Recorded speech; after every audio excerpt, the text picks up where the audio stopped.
Shalom, shalom. Olá, meus irmãos. Eu quero aproveitar esta nossa oportunidade para compartilhar com vocês uma breve reflexão e tenha certeza que ela irá abençoar a sua vida.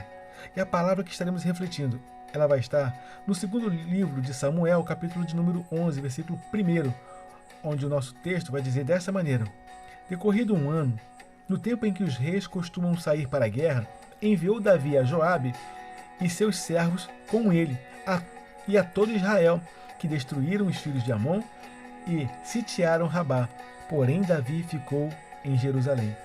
Meus irmãos, nesta nossa reflexão, nós vamos encontrar alguns detalhes interessantes que poderemos meditar, explorar, aprender e, principalmente, fazer uma aplicação em nossas vidas.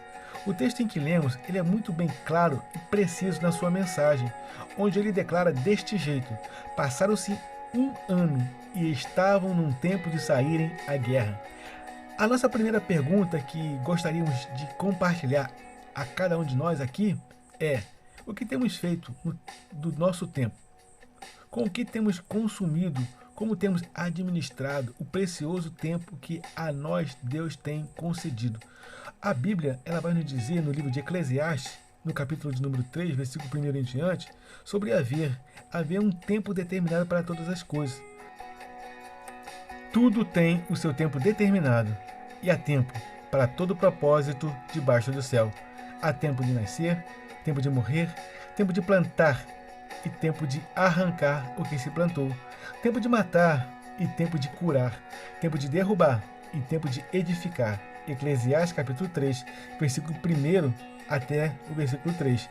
A outra pergunta que eu faço a cada um de nós: será que temos tido o conhecimento? Será que temos tido o espírito de discernimento para saber em qual tempo estamos? Se já nos chegou o tempo de irmos à guerra ou estamos em tempo de descanso? Meus irmãos, se há um tempo de guerra, com certeza houve e há um outro tempo, um tempo em que se reinava e estava-se em completa paz. E neste tempo de paz, a nós é necessário fazer uma nova pergunta: o que temos feito em tempo de paz? Meus irmãos, já que sabemos e para nós isso não é nenhuma novidade, sim, haverá e já está determinado este tempo de guerra, esse tempo de tribulação, o dia mau, pois o próprio Jesus nos alertou. Evangelho de Jesus, segundo escreveu João, capítulo 16, versículo 3. Estas coisas vos tenho dito, para que tenhais paz em mim. No mundo tereis aflições, mas tende bom ânimo, eu venci o mundo. Creia, meus irmãos, aquele que prometeu, ele é fiel para cumprir. Não se desespere, ainda há esperança, pois somente em Cristo Jesus temos a nossa única certeza, certeza da paz que o mundo não pode oferecer. Então, meus irmãos, se temos a consciência de que já está determinado o tempo da guerra, o tempo do dia mau, será que em tempo da paz temos investido em nosso treinamento ou estamos mais preocupados com os nossos descansos? Nos aprimoramos ou dormimos? Temos nos aperfeiçoado e nos aprimorado para o dia em que teremos que ir à guerra, no dia que teremos que ir à luta, no dia mau? Meus irmãos, uma coisa é certa: queremos muitas vitórias, mas não queremos ir à batalha. Uma verdade é que quem não quer ir à guerra não pode receber vitórias. Quem busca vitórias, ele sai do seu lugar de conforto, ele sai da sua estagnação. Quem quer vitória, ele parte em busca de coisas melhores, sai em busca do seu lugar, do seu espaço, ele busca a sua vez. Eu quero trazer aqui e compartilho o que a nossa Bíblia nos orienta. E digo isto a vós outros que conheceis o tempo: já é hora de vos despertardes do sono, porque a nossa salvação está agora mais perto do que quando no princípio cremos. Romanos capítulo 13, versículo 11.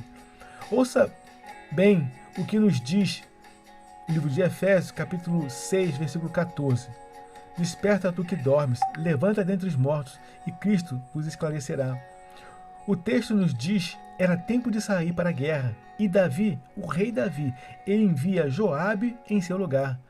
Ainda há uma grande quantidade de pessoas que, assim como nesta nossa reflexão, no início da sua caminhada era uma mão para toda a obra. Parecia alguma missão, aparecia algum serviço, ele era o primeiro a se voluntariar. Tinha algo a ser feito, ele de início estava sempre pronto e sempre prestativo.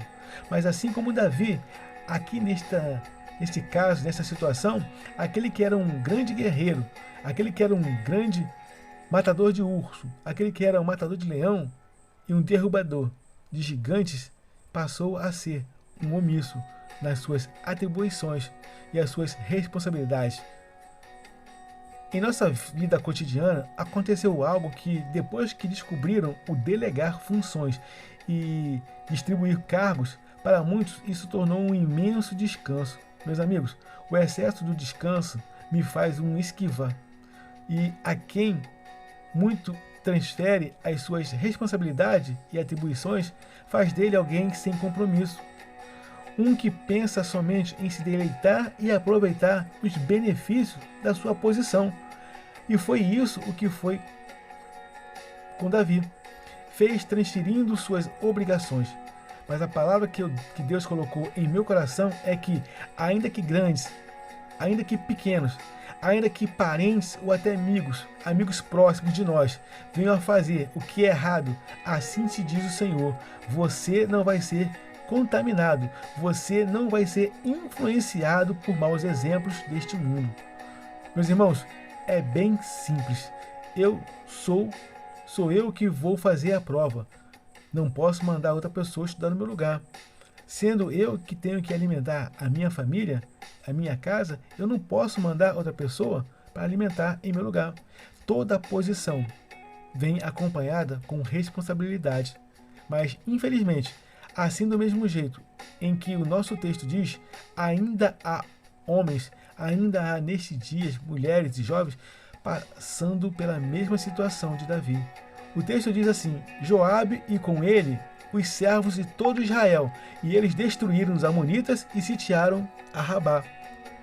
Meus irmãos, o importante quando se delega algo que por algumas das vezes serão necessárias que seja feito, quando se direciona algo ou mesmo dá uma ordem para alguém, é porque se deseja, se espera que se realize uma tarefa e tudo ocorra muito bem. Ao vermos em nosso texto, e na verdade tudo ocorreu de acordo como esperado e ainda muito melhor ainda. Eles, ainda que venceram os amonitas, eles cercaram e sitiaram Rabá. E o que compartilhamos é que missão dada é missão cumprida. No entanto, meus irmãos, nós vamos observar que o nosso texto, ele nos mostra e diz logo após desse jeito. Meus irmãos, havia um porém, mas o que nos é de se admirar é que o porém não aconteceu com quem estava trabalhando. O que nos faz nos admirar é que o porém não estava com quem estava lutando e sendo exposto, correndo perigo de morte. No entanto, o porém estava com quem delegou a função para os outros, aquilo que lhe era devido ele mesmo fazer. Meus amigos, juntamente aquele que estava descansando em seu palácio, justamente aquele que deveria sair à luta, vestir a camisa, ele que ficou à sombra e água fresca. O texto vai nos dizer que ele ficou em Jerusalém. Lendo somente esta parte do texto, se finalizarmos sem buscarmos o contexto, até parece que tudo está bem, quando se diz que alguém ficou em Jerusalém. No entanto, se eu digo, porém Davi ficou em Jerusalém, se ele ficou em Jerusalém, nós podemos juntos refletir questionando o seguinte, Davi, ele ficou em Jerusalém fazendo o quê? O versículo mais adiante, ele vai relatar da seguinte forma e nos revela esclarecendo o que Davi estava fazendo. Está em 2 Samuel, capítulo 11, versículo 2 e 3. E aconteceu que numa tarde, Davi se levantou do seu leito e andava passeando no terraço da casa real. E viu do terraço uma mulher que se estava lavando e era essa mulher muito formosa. E mandou Davi indagar quem era aquela mulher. E disseram, porventura não é Batseba, filha de Eliã, mulher de Urias, o Heteu? Davi não acompanhou o seu exército para pecar em sua própria casa. Meus amigos, assim do mesmo jeito, tem muitas pessoas, assim também tem muitos pais de famílias.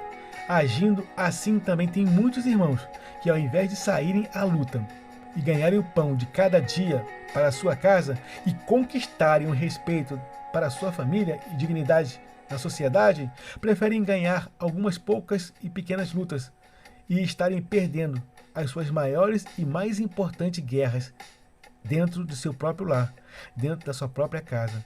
Meus amigos, Davi não foi à guerra, pecou, adulterou com a mulher do seu general. Que essa reflexão nos deixe atentos e alertas para que não nos deixe seduzir com os encantos deste mundo.